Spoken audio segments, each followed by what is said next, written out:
नमस्ते श्रोतागण। कहानी चैनल में आपका स्वागत है। आइए सुनते हैं राजेंद्र बरदलाई जी की कहानी वे तीनों और वह। छाया मूर्तियां कुछ क्षणों तक बाड़े से कान सटाए ठिठकी खड़ी रही, इस फिराक में कि कहीं कोई जग तो नहीं रहा, किसी की नाक तो नहीं बज रही। एक छोटा सा मकान, मकान माने एक छोटी सी कोठरी और उससे लगा छोटा सा बरामदा। रात के अंधियारे में ऐसा लगता जैसे एक पेड़ खड़ा हो। गाढ़े अंधियारे का लाभ उठाते हुए वे तीनों ही छाया मूर्तियां उस मकान की ओर धीरे धीरे बढ़ गईं। फिर घर के पीछे की दीवार से सटकर कोई एक छाया मूर्ति खड़ी हो गई। एक छाया मूर्ति ने खिड़की की सेंध से ताककर अंदर की ओर देखा, मगर उस वक्त उस कोठरी के अंदर कोई रोशनी नहीं थी। कुछ देर तक यूं ही जोह लेने के बाद वह छाया मूर्ति वहां से अलग खिसक आई। फिर उसने शेष दो छाया मूर्तियों को भी वहां से हट आने का इशारा किया। हुजूर, आज तो हम लोग काम पूरा नहीं कर सके। सो क्यों? अरे वह आदमी तो घर पर है ही नहीं। तो फिर कुछ और देरी तक वहां ठहर कर उसके आने की राह देख लेते। 12 बजे रात तक तो उसकी राह देखी। अब इतनी देरी तक भी अगर वह अपने घर ना लौटा तो क्या सारी रात वहीं पड़े पड़े गुजार दें? गजेंद्र साहूकार ने एक लंबी सांस खींची, फिर निश्वास फेंकते हुए कहा, ठीक है, अगर आज काम पूरा ना कर सके तो कोई बात नहीं, मगर कल जैसे भी हो काम पूरा हो जाना चाहिए। कुछ देर बाद जैसे कोई नई बात सोचकर उसने फिर कहा, अच्छा आज यह 1,000 रुपया ले जाओ, शेष 2,000 अभी बाकी रहेंगे। कल वहां जाने से पहले मुझसे जरूर मिल लेना। उन तीनों ने साहूकार को सलाम किया और फिर उसकी गद्दी से निकलकर बाहर अंधेरे में मिल गए। उस वक्त तक दो एक ट्रकों के आने जाने की आवाज के अलावा और कोई शब्द उस शहर में नहीं सुनाई पड़ रहा था। चारों ओर सन्नाटा छा गया था, मगर उस शहर में दो एक होटल ऐसे भी थे जो सारी रात खुले रहते थे।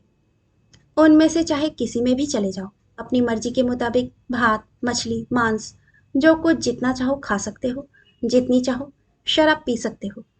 ऐसे ही एक होटल में तीनों जा घुसे, वहां जमकर खाना खाया, फिर मस्ती में झूमते हुए अपने अपने घर रवाना हो गए। दूसरे दिन रात के 10 बजते बजते फिर वे तीनों ही गजेंद्र साहूकार की गद्दी पर आ इकट्ठे हुए। तीनों यानी कि मंसूर अली, जीनत बरा और सत्येंद्र खार घरिया, ये तीनों ही गजेंद्र साहूकार के भाड़े के मशहूर गुंडे हैं। मगर ऊपर से देखने में तीनों में से कोई भी गुंडा जैसा नहीं लगता। उन सबकी उम्र 30 से लेकर 35 साल तक होगी। देखने में वे बड़े सभ्य और शांत प्रकृति के लगते हैं, मगर पैसे के लिए वे ऐसा कोई काम नहीं है जो ना कर दे। कठिन से कठिन, क्रूर से क्रूर काम करने से भी वे पीछे नहीं हटते। हत्या के अपराध में तीनों ही जेल खाने के सजायाफ्ता कैदी हैं, मगर पैसे के बल पर तीनों ही जमानत पर छूट आए हैं। पैसा उनके लिए सब कुछ है। जब तक वे कोई मोटी रकम ऐंठ नहीं लेते, तब तक किसी बड़े खतरनाक आपराधिक काम को करने के लिए आगे नहीं बढ़ते। उन तीनों ने ही साहूकार को सलाम किया। उन्हें कुछ देर के लिए वहीं बैठाकर साहूकार मकान के अंदर चला गया।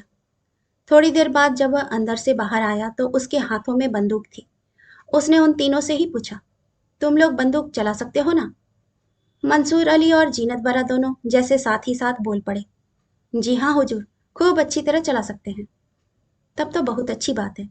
आज यह मेरी बंदूक भी साथ ले जाओ। काम पूरा हो जाने पर यह मेरी बंदूक वापस कर जाना और उसी समय बाकी के पैसे भी लेते जाना।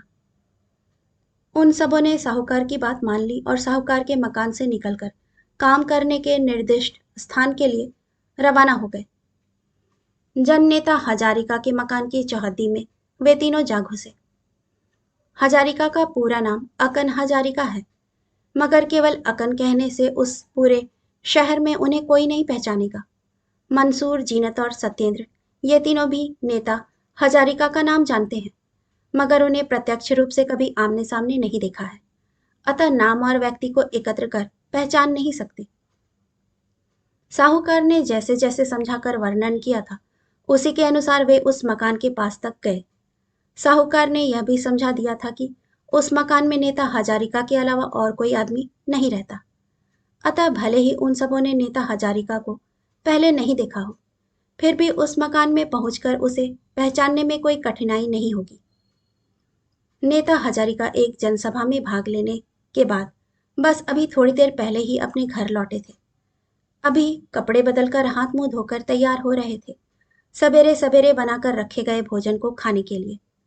इसी बीच दरवाजे पर खटखटाहट की आवाज उभरी। हजारिका ने बैठे बैठे ही आवाज लगाई। कौन है? बाहर से एक व्यक्ति बोला। मैं हूं, जरा दरवाजा तो खोलिए। हजारिका ने लैंप मेज पर रख दिया और आगे बढ़कर दरवाजा खोल दिया। तीनों धड़ाधड़ अंदर दाखिल हो गए। हजारिका ने एक आदमी के बैठने के लिए कुर्सी आगे बढ़ा दी। चूंकि कोई और कुर्सी नहीं थी, अतः बाकी दो आदमियों से अपने सोने के बिस्तर पर ही बैठने का अनुरोध किया। पहले तो वे तीनों असमंजस में रहे कि बैठे या ना बैठे, मगर थोड़ी देर बाद वे बैठ गए। नेता हजारिका की ओर पहले निगाह पड़ते ही सत्येंद्र को तो जैसे एक बिजली का झटका सा लगा। वह मन ही मन विचारने लगा कि इस आदमी को पहले कहाँ देखा है। मंसूर अली और जीनत वरा दोनों ही बड़ी खोजी निगाह से कमरे में चारों ओर देखने लगे। फिर हजारिका की ओर भी बड़े ध्यान से देख परख लिया। तब हजारिका के ऊपर आघात कर बैठने के बदले वे सोचने लगे कि अरे, यह आदमी उतने बड़े सेठ साहूकार का भला क्या बिगाड़ सका होगा।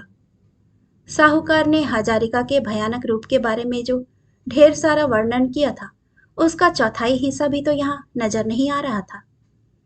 अगर हजारिका अपनी नेतागिरी से लोगों को ठगता होता, छल कपट दगाबाजी कर करके लोगों से रुपए ऐंठता होता, तो क्या ऐसी ही दुर्दशा में दिन गुजारता होता? यहाँ तो बस मामूली सी कोठरी में एक मामूली सी कुर्सी है और अति साधारण चारपाई तथा बिछौना। बिछौने में रुई भरे होने का नामो निशान नहीं। यहाँ तक कि बिछौने पर फैलाई चादर भी इतनी गंदी सड़ियल। भला इसे धोकर साफ रखने में किस चीज की परेशानी है? पैसे की कमी की या फिर समय के अभाव की? लगता है समय का ही अभाव होगा। इस तरह के नाना प्रकार के विचार मंसूर और जीनत के मन में डूबने उतराने लगे। नेता हजारिका ने ही चुप्पी तोड़ी। कहिए, भला आप लोगों ने किस शुभ काम से यहाँ आने का कष्ट किया है? मगर थोड़ी देर बाद ही जैसे कुछ सोचकर फिर बोल पड़े। अरे नहीं, नहीं, ये सब बातें तो बाद में हो लेंगी। दरअसल मैं बस खाना शुरू करने ही जा रहा था। मगर अब आप लोगों को छोड़कर भला खाना क्या अच्छा लगेगा? सो आइए, पहले एक एक कप चाय पी जाए। ऐसा कहकर वे रसोई की ओर बढ़े। तभी तीनों ही बोल पड़े। नहीं नहीं, इस समय आपको चाय बनाने की कोई जरूरत नहीं है। आप अपना खाना खा लें। अरे वाह, भला यह कैसे हो सकता है? इतनी रात गए आप लोग मेरे घर आए हैं, मेरे मेहमान हैं। मेरे घर जो कुछ भी होगा, उसी से आप सबकी कुछ तो खातिरदारी करूंगा। नेता हजारिका के निष्कपट व्यवहार और किसी भी तरह कुछ खातिरदारी करने की उनकी अपरिहार्य जिद की वजह से अंततः वे तीनों ही एक एक कप चाय पीने को तैयार हो गए। अचानक ही सत्येंद्र के मन में बहुत पुरानी दबी पड़ी यादगार ताजा हो गई। पुराना दृश्य स्पष्ट दिखने लगा। ठीक निश्चय ही यह वही नेता हजारिका होंगे। अरे बाप, इस आदमी ने क्या मेरा कम उद्धार किया है? अगर उस महाविपत्ति की वेला में नेता हजारिका ना रहे होते, तो मेरी छोटी बहन तो ना जाने कहाँ बह बूढ़ गई होती। फिर भी भरपूर भरोसा कर लेने की गरज से उसने हजारिका से पूछा। अच्छा, आज से लगभग 5 साल पहले क्या आप किलिंग वैली गांव की ओर गए थे? अरे भाई, जाने कितने गांवों में गया हूँ, कितने मनुष्यों से मिला हूँ, कितने सारे लोगों से बातें की हैं। मगर सही बात तो यह है भाई कि इन तमाम लोगों को पहचान पाना मेरे लिए बहुत कठिन है।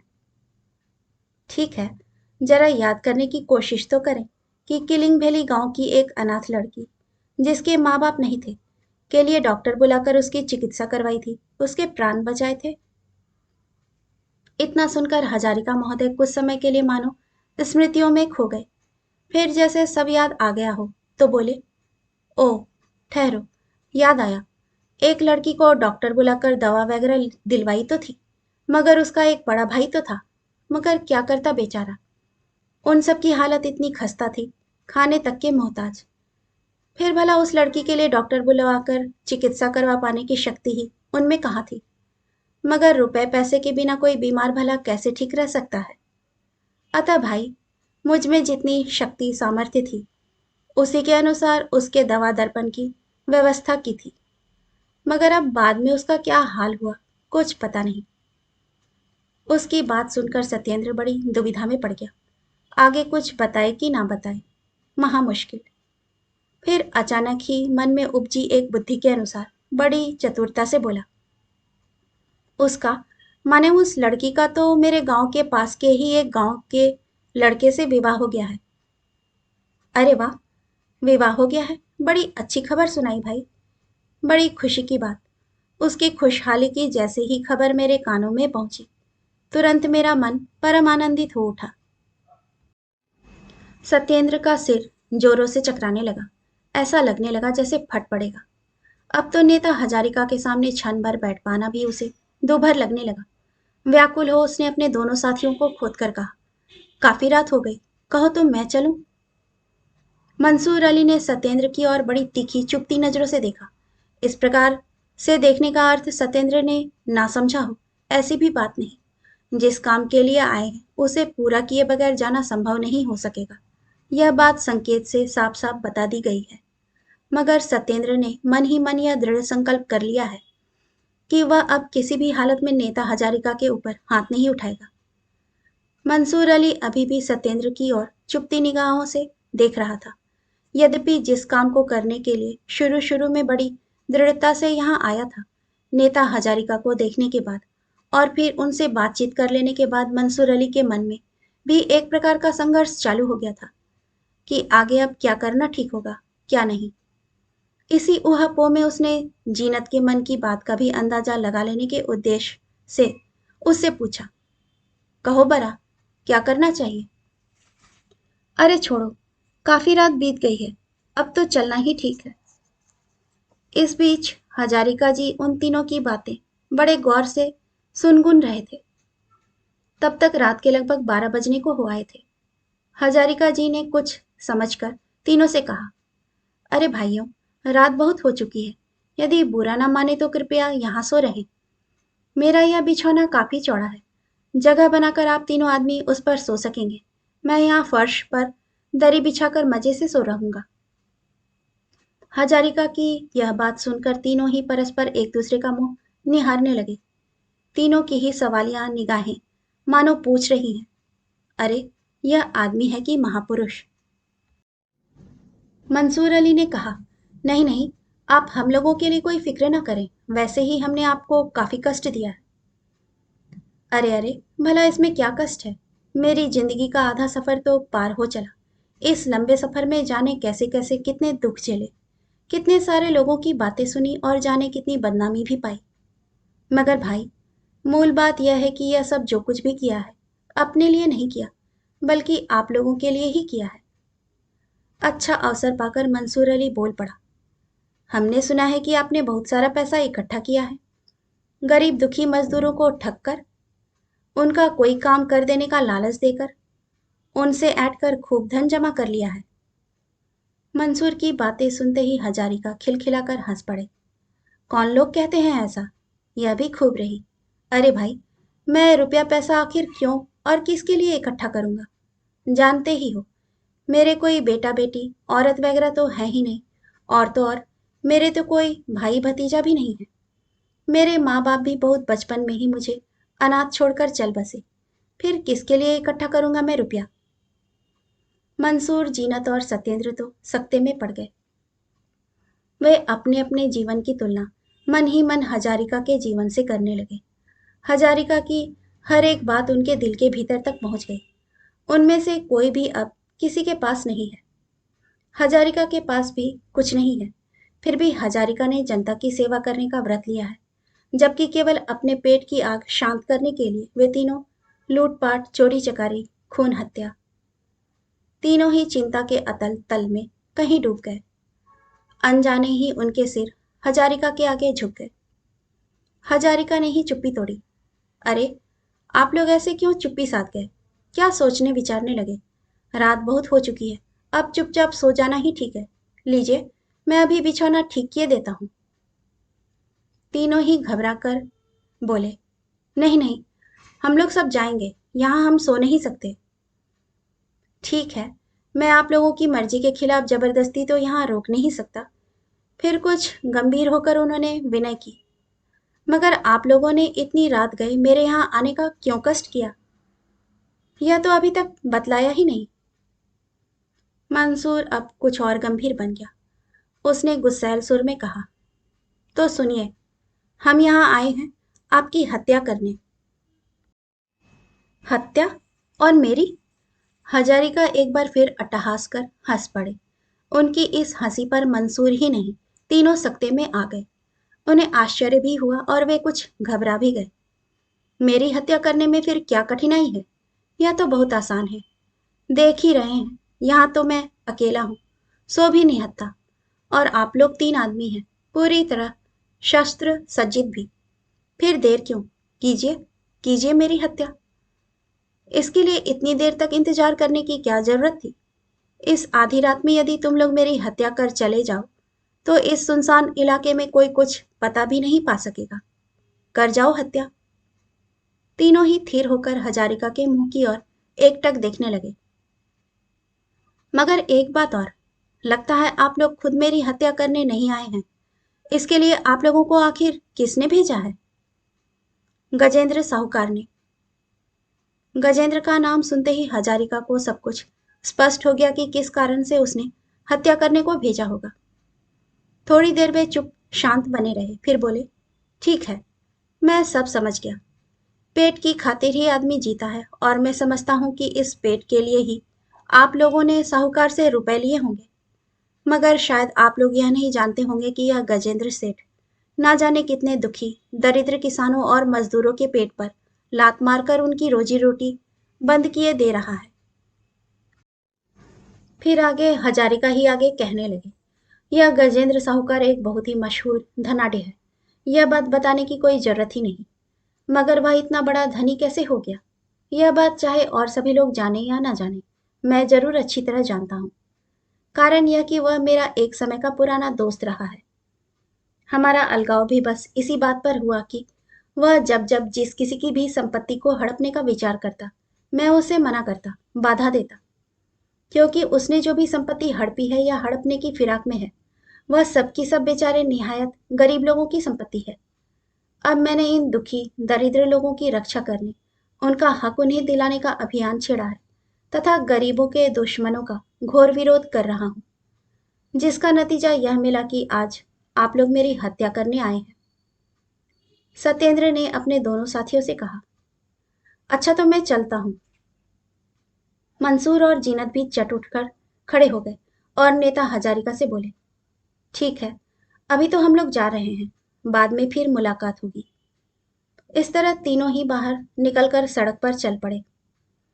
अपने दोनों साथियों के मन की बात समझने की गरज से सत्येंद्र ने उनसे पूछा, अब तुम लोग क्या करोगे? करेंगे फिर क्या? ऐसे आदमी को भी क्या मार सकेंगे?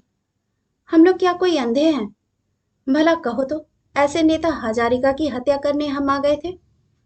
जीनत ने अपना विचार रखा।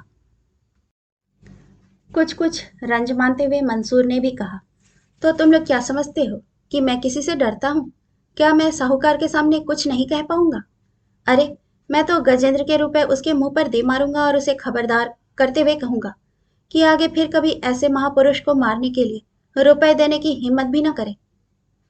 जीनत और सत्येंद्र भी साथ साथ ही बोल पड़े, ठीक ही तो है। अब हम इस साहूकार को ही काबू में रखेंगे, उसे ही कसेंगे। अब तो इस साहूकार का असली चेहरा हमारी समझ में आ ही गया। इसके और इसके जैसे सेठों के हाथ में पड़कर हम अंधे ही हो गए थे। उनके इशारों पर नाचने लगे थे। हमारी ही तरह और ना जाने कितने लोग इनकी वजह से गलत रास्ते पर जा पड़े हों, कौन जानता है। वे सभी धीरे धीरे साहूकार की कोठी की ओर बढ़े। उनकी आंखों से आग की चिंगारियां सी छिटक पड़ रही थी, मानो क्रोध के वे सभी पागल हुए जा रहे थे। मंसूर, जीनत और सत्येंद्र के कोठरी से बाहर निकलने के बाद हजारिका ने जरा भी देर ना की। वे भी अपने को छिपाते हुए उनके पीछे पीछे चल पड़े। साहूकार के दरवाजे की किवाड़ पर ठकठकाहट हुई। वह तो जगा ही था। उसने सोचा, शायद काम पूरा करके वे सब लौट आए हैं, अतः उसने जल्दी से दरवाजा खोल दिया। मगर साहूकार की आंखें तो मारे आश्चर्य के जैसे पथरा सी गई। कारण कि उसने देखा कि उसके सामने खुद नेता हजारिका खड़े हैं। हजारिका ने साहूकार की ओर बंदूक बढ़ाते हुए कहा, लीजिए, इसे संभाल कर रखिए। आपके कुछ आदमी जाने कैसे भूल कर इसे मेरे घर छोड़ आए थे, सो मैंने इसे खुद ही आपके पास लौटा देना अच्छा समझा। मारे लज्जा, ग्लानि और अपमान के साहूकार कुछ देर तक तो ले कि ना ले की दुविधा में पड़ा रहा, मगर अंत में उसने बंदूक ले ली। वहां और देर तक रुकना ना चाहकर बड़ी शीघ्रता से जाने को तैयार होते होते हजारिका ने कहा, अरे भाई साहूकार, आप अभी और कितने लोगों के खून के अपराधी बनोगे? देखना, एक ना एक दिन तुम्हारी इस हैवानियत के लिए जनता की अदालत में विचार किया जाएगा। इससे तुम बच नहीं सकते, अतः अब इसके लिए भी तैयार हो जाओ। इतना कहकर वे तेजी से साहूकार के फाटक के बाहर आए और सड़क पर चल दिए। उधर मंसूर, जीनत और सत्येंद्र साहूकार की चारदीवारी के भीतर ही उसकी वाटिका की एक झाड़ी में छिपकर नेता हजारिका द्वारा साहूकार से कही जाने वाली बातें सुन रहे थे। हजारिका जिस रास्ते से जा रहे थे, वे तीनों ही उस ओर टकटकी लगाए देखने लगे, मगर गहरे अंधेरे की वजह से उनमें से किसी को भी कुछ दूर तक सूझ नहीं रहा था। कहानी सुनने के लिए आपका धन्यवाद।